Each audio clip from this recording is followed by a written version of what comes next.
BIMTEK Literasi Bidang TIK bagi guru-guru dan mahasiswa Kabupaten Bandung dan Kota Bandung. Balai Pelatihan dan Riset TIK BPRTK Kominfo Ciputat telah mengadakan bimbingan teknis bidang TIK bagi guru-guru dan mahasiswa Kabupaten Bandung dan Kota Bandung pada tanggal 28 April 2016 bertempat di Gedung Pusat TIK Nasional. Kepala Badan Litbang SDM Kementerian Komunikasi dan Informatika membuka secara resmi BIMTEK tersebut sekaligus memberikan sambutan pembukaan. Dalam sambutannya beliau menyampaikan, Ibu guru dan Bapak sekalian, saya ingin sharing tentang pesan Presiden di hadapan para eselon 1. Eselon 1 itu Dirjen, Sekjen, Irjen, dan Kepala Badan yang 1,5 bulan lalu itu dikumpulin di Kementerian PUPR. Beliau menekankan dua hal yang tidak bisa kita hindarkan, dan saya kira itu benar ya. Itu masalah satu, keterbukaan, dan kedua, kompetisi. Nah, kalau keterbukaan ini memang salah satu banyak hal yang mempengaruhi kita memang harus terbuka, dan salah satu hal kalau kita runtut secara keterbukaan atau katakanlah liberalisasi itu berasal dari diputuskan di Indonesia juga pada saat presidennya Pak Harto, dan terjadi pada tahun 1982 ada Gugurgul yang disepakati di sidang APEC pada tahun itu. Nah, konsekuensinya apa itu buat sekalian dengan adanya liberalisasi dan kompetisi tadi? Ya kita lihatlah.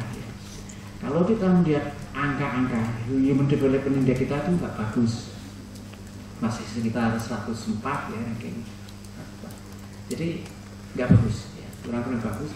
Selalu kalah ya dibandingkan dengan Singapura, ya. Kemudian juga Malaysia, Thailand, dan kita sering susul-susul dengan Filipina untuk Human Development Index pembangunan manusia itu. Dan sekarang itu cerminan di sektor real apa? Ya, kita lihat ya data yang perekonomian bahwa ekspor Indonesia di negara-negara ASEAN itu pertumbuhannya hanya sekitar 15%.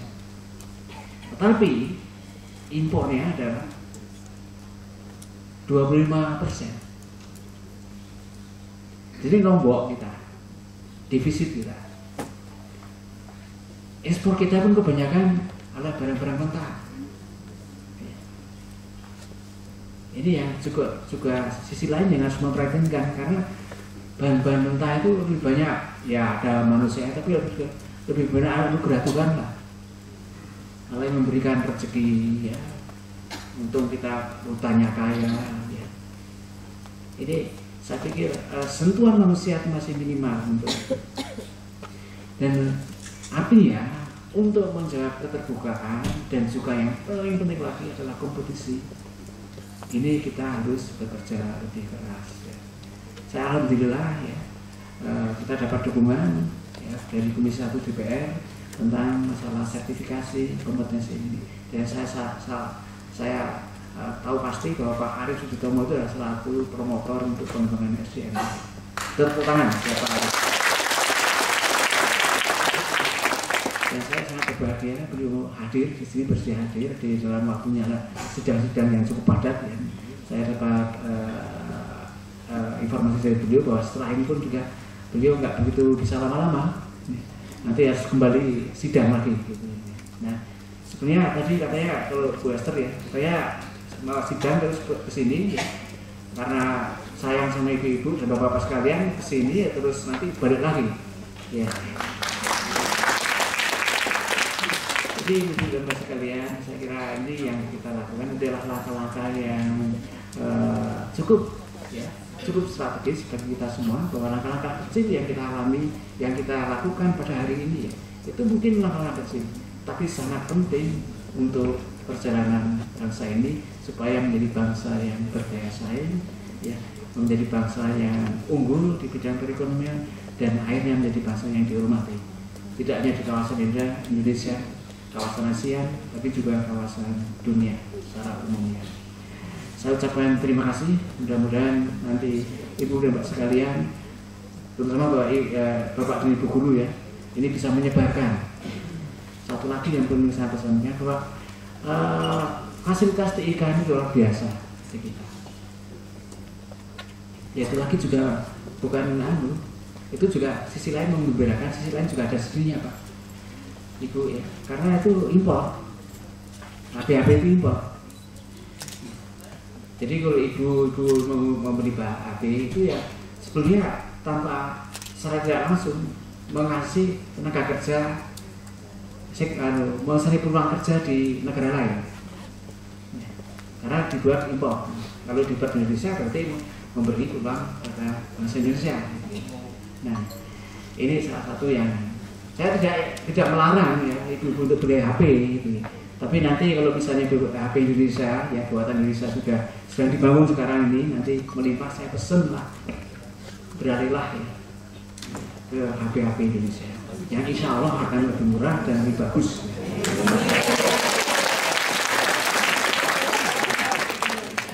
Jadi ibu-ibu ber-HP selain WA-an ya, chatting, juga membantu negara beramal menciptakan lapangan kerja di negeri sendiri, bukan di negeri orang.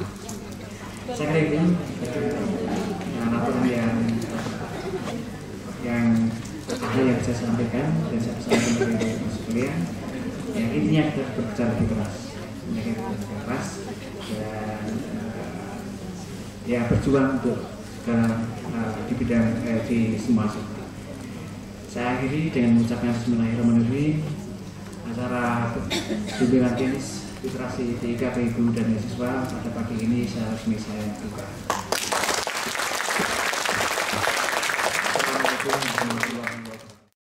Pada kesempatan tersebut turut hadir anggota Komisi 1 DPR RI Bapak Muhammad Arif S. Suditomo, Kepala Bagian Program dan Pelaporan Sekretariat Badan Litbang SDM Kementerian Komunikasi dan Informatika, Ibu Fadilah Matar, dan Koordinator Guru-Guru Ibu Esther. Bapak Arif S. Suditomo selaku anggota Komisi 1 DPR RI juga memberikan sambutan dan paparan di hadapan para peserta BIMTEK. Dalam paparannya beliau menyampaikan, saya sangat-sangat setuju dengan apa tadi yang sudah diungkapkan oleh Pak Basuki. Pak Basuki menggarisbawahi tentang bagaimana peningkatan mutu SDM dan itu terkait dengan bagaimana kita nanti bisa mengamalkannya lewat TIK. Saya ingin sekali menggarisbawahi beberapa hal peningkatan mutu SDM juga, tapi ada kaitannya dengan apa yang saya lakukan di Komisi 1 yaitu pertahanan. Bapak Ibu, waktu kita sadar ya, bahwa anak-anak kita lebih hafal dan lebih suka dengan lagu-lagu Korea, ya, lagu-lagu Amerika Serikat, lagu Inggris, ya, Zayn Malik, One Direction, ya. Itu artinya kita sudah punya ancaman dalam hal pertahanan budaya. Jadi ketahanan budaya kita sudah terancam. Waktu di atas meja makan kita lebih banyak makanan impor daripada ekspor. Itu kita sudah punya ancaman dalam ketahanan pangan. Waktu kita menyadari bahwa sebagian besar BBM kita sudah lebih banyak yang diimpor dibandingkan yang kita produksi di dalam negeri, kita punya ancaman dalam hal ketahanan energi. Banyak sekali ancaman-ancaman yang kita hadapi saat ini.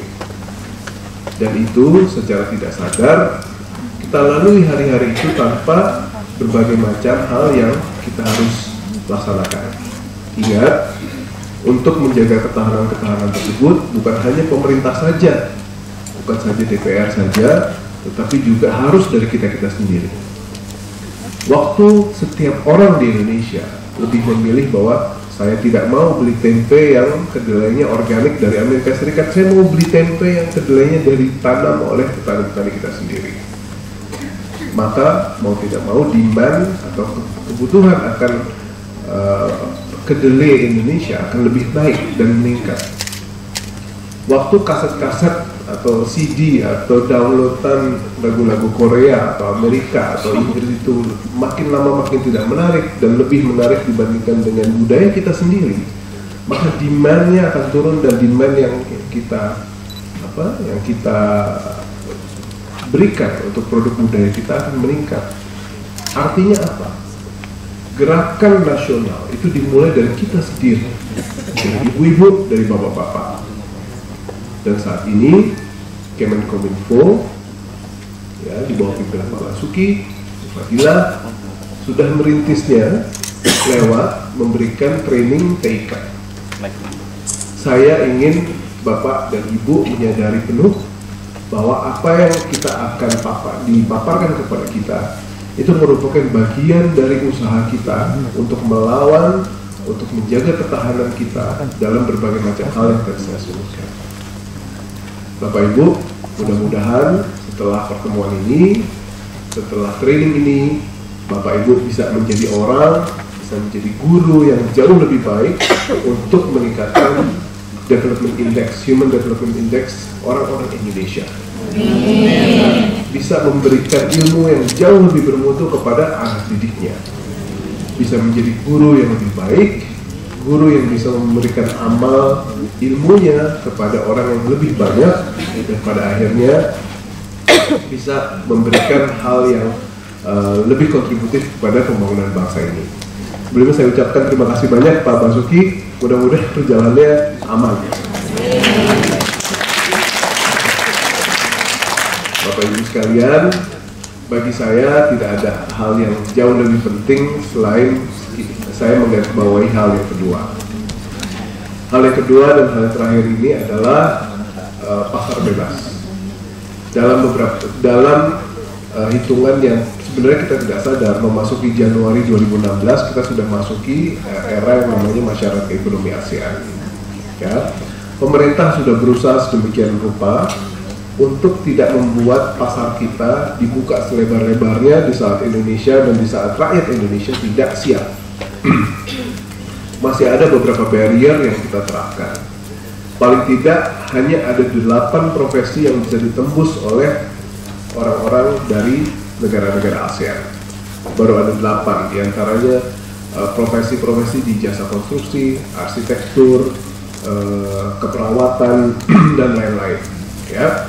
Nah, ini merupakan salah satu hal yang juga bisa dijadikan penanda buat kita semua bahwa ke depan, ya, anak-anak kita waktu mereka duduk di ruang tunggu melamar sebuah perusahaan, sebuah pekerjaan di sebuah perusahaan, jangan sangka saingannya nanti adalah teman-teman mereka dari kotanya.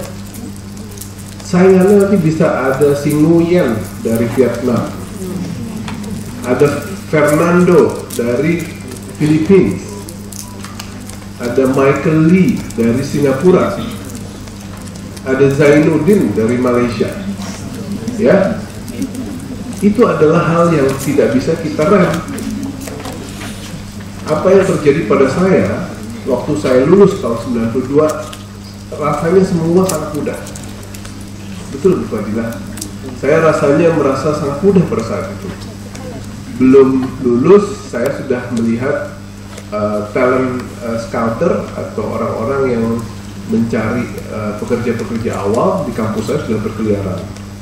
Ada dari Pertamina, ada dari Bank Indonesia, ada dari Unilever, dan lain-lain. Dan banyak sekali yang diserap dari talent scouting activities atau kegiatan-kegiatan pencari kerja di kampus saya. Mencari pekerjaan pun pada saat itu tidak seberapa sulit buat saya.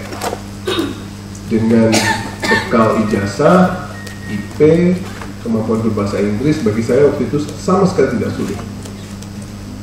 Tapi hari ini bukan hari yang sama dengan tahun 92 pada saat saya lulus. Mungkin Bapak Ibu waktu saya lulus tahun 92 belum ada yang lahir ya. Soalnya mukanya muda-muda semua di sini. Jadi saya pikir ini pasti generasi setelah 92. Yang ingin saya garis bawahi di sini adalah hari ini tahun 2016 bukanlah tahun 92. Persaingan yang akan kita hadapi bukanlah persaingan yang seperti dulu, yang kalau kita punya koneksi gampang. Sangat-sangat beda ya Ibu dan Bapak. kita harus punya banyak hal, kita harus setara dengan mereka. Sertifikasi-sertifikasi yang sangat diperlukan untuk bisa bersaing dan lolos dalam persaingan itu sangat-sangat diperlukan. Kalau Bapak Ibu sekarang terlambat, tidak punya hal tersebut, pastikan anak-anak punya. Pastikan anak-anak kita bisa bersaing dan setara dengan mereka. Jangan sampai suatu saat berbagai macam pekerjaan-pekerjaan yang seharusnya bisa diperoleh dan bisa diambil oleh anak-anak kita, bangsa Indonesia, gara-gara masyarakat ekonomi ASEAN yang duduk jadi manajer di situ adalah Si Nguyen dari Vietnam, Fernando dari Filipina, ya, Zainuddin dari Malaysia. Ya, sekarang tampaknya lucu. Tapi jangan kita nangis pada saat kita kalah bersaing sama mereka. Jangan kita mengutuk dan kita minta proteksi pada saat pasar sudah dibuka. Ya, jadi dalam kondisi seperti ini, terpujilah ya orang-orang yang mau memperjuangkan, ya, kalau guru-guru kan ada guru yang pahlawan tanda jasa itu ya, di depannya kan kata-katanya terpujilah ya. Terpujilah bapak-bapak, ibu-ibu yang mau memperjuangkan agar anak-anak kita bisa setara pada saat proteksi-proteksi sudah dibuka. Terpujilah mereka yang pada dasarnya bisa membuat mereka atau anak-anak kita bisa bersaing atau bisa unggul. Tidak hanya mempertahankan lahannya di Indonesia, tetapi juga bisa melakukan ekspansi sampai ke negara-negara lain. Ingat, kalau kita sekarang di Indonesia ada 250 juta jiwa, kalau seluruh ASEAN itu ditotalkan itu ada 650 juta jiwa. Jadi kita seharusnya bisa melihat ya, dengan peningkatan kualitas sumber daya manusia yang ada, kita bisa menjadikan wilayah ASEAN itu sebagai tempat kita mencari nafkah. Kita masuk ke Singapura, masuk ke Malaysia, masuk ke Filipina, masuk ke Vietnam dan lain-lain. Jangan jadikan tempat ini sebagai tempat yang orang-orangnya kalah. Kita harus masuk ke mereka. Dengan cara apa?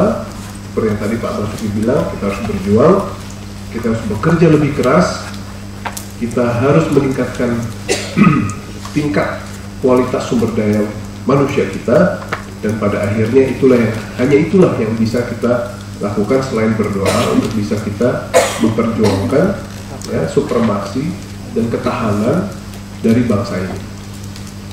Ingat ibu-ibu, yang namanya perang sudah tidak zamannya lagi pakai senjata di tahun-tahun mendatang. Ada yang namanya proxy war. Kalau mau menjatuhkan sebuah negara, lumpuhkan saja ekonominya, lumpuhkan saja ketahanan budayanya. Kita bisa jajah mereka dengan cara yang lain. Di saat mereka sudah tidak membutuhkan budaya mereka sendiri, kita bisa jajah budayanya. Di saat mereka sudah tidak bisa memproduksi barang-barang dan kebutuhan mereka sendiri, kita jajah ekonominya. Jadi mengalahkan Indonesia di kemudian hari sudah bukan tidak lagi dengan cara-cara yang ekspansif dan militeristik.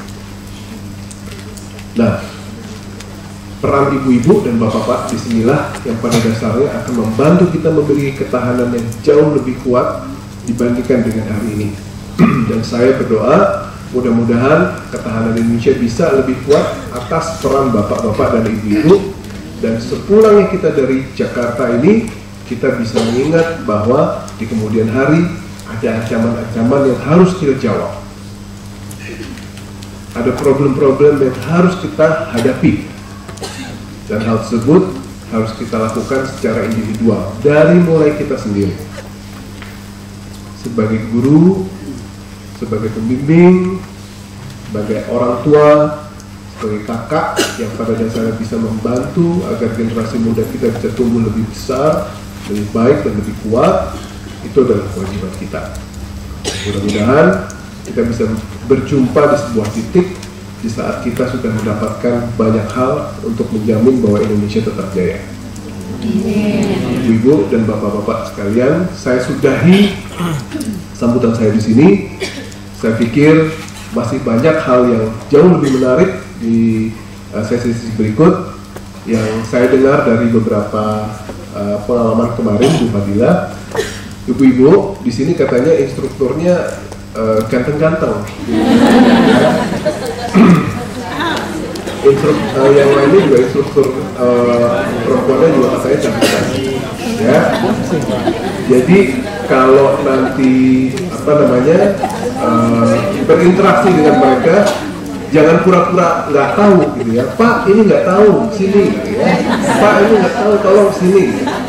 Tapi tolong digali apapun yang pada dasarnya menjadi hal yang diberikan oleh para instruktur tersebut untuk bisa kita jadikan bahan interaksi yang baik. Mudah-mudahan ibu-ibu bisa dan bapak-bapak bisa mendapatkan banyak hal dari sini dan kembali ke Bandung dalam keadaan sehat dan selamat. Saya sudah di sini. Terima kasih atas kebersamaannya, Mbak Dila. Mudah-mudahan dan seluruh staf yang ada di Pusdiknas ini. Mudah-mudahan kita berjumpa lagi di lain kesempatan. Assalamualaikum warahmatullahi wabarakatuh. Para peserta dalam bimbingan teknis tersebut diberikan materi tentang membuat mobile application dan membuat website sekolah yang diberikan oleh para narasumber dari BPRTK Kominfo Ciputat. Diharapkan dengan adanya BIMTEK literasi ini, para peserta yang berjumlah 306 orang yang berasal dari guru-guru beberapa sekolah luar biasa dan Yayasan Rumah Autis, serta mahasiswa Universitas Surapati Bandung dapat menambah pengetahuan dan keterampilannya di bidang TIK, sehingga kemampuan intelektualnya dapat berkembang dan memotivasi mereka dalam kehidupan.